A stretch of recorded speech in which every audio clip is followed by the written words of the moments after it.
Hi everybody, it's Peter Schiff. This is Friday, September 4th, 2009.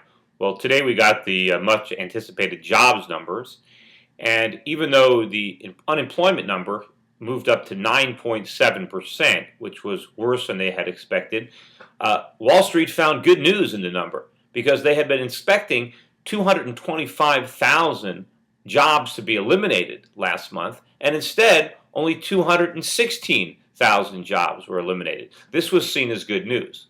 Anyway, the Dow was up about 100 points on the good news. Bonds dropped quite a bit because the improving economy is expected to cause rates to rise. The good news did not help the dollar. The dollar was weak again today, particularly against the commodity currencies. The Australian, the New Zealand, and the Canadian dollars, for example, were each up better than 1.5% on the day. Might not sound like a lot, but that is a lot in currency terms. But I want to focus in on the good news in this jobs number.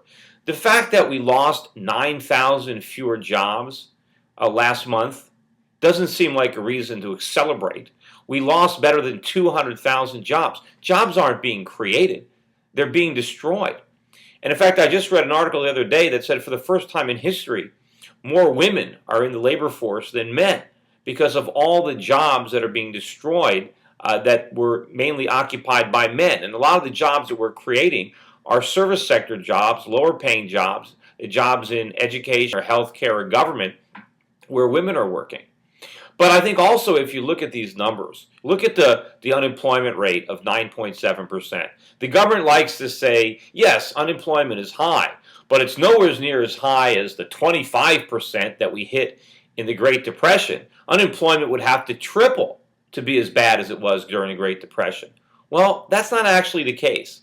Buried within the employment number is a much truer picture of the unemployment rate. The government reports another version, which includes two other categories of unemployed people.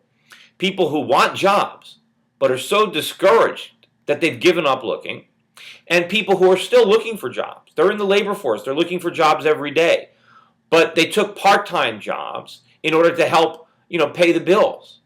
Like, for example, if a guy, let's say an engineer who was making $75,000 a year, loses his job, and he's looking for another job as an engineer. But in the meantime, he takes a part-time job for minimum wage cooking French fries at McDonald's because he's trying to help pay the rent. According to the government, even though this person is looking for a job every day, he's not unemployed because he's getting minimum wage working 20 hours a week at McDonald's. Anyway, when you include those people, the discouraged people, and the people who are working part-time while they're looking for full-time jobs, and you get an unemployment rate of 16.8%. Now, I'm not making this up. This is the government's number, 16.8%. Now, of course, back during in the 1930s, during the Great Depression, we used to include both discouraged workers and part-time workers. It wasn't until the Lyndon Johnson era that we changed the way we calculate unemployment to no longer include these categories. And of course, LBJ did that to make it look like the economy was improving when it really wasn't. So if you compare the 16.8% unemployment rate to the 25% unemployment rate of the Great Depression, you see that unemployment wasn't 3 times as high back in the Great Depression. It was only 50% higher. And that's a huge difference. And you know what? On the track that we're on right now, there's a very good chance that that unofficial unemployment rate that includes disgruntled workers and people working part-time, there's a very good chance we're going to hit the 25% peak of the Great Depression.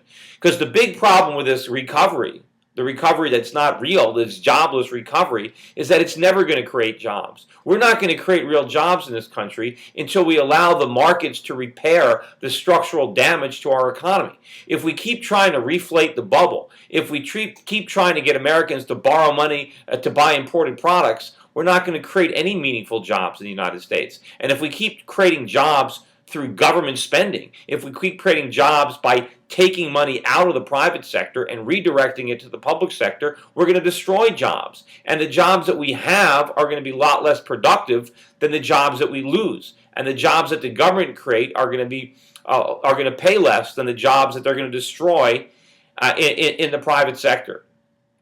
Anyway, that's it for today. I hope everybody has a great Labor Day weekend. I know for a lot of people who are unemployed, there's probably not much to celebrate this Labor Day.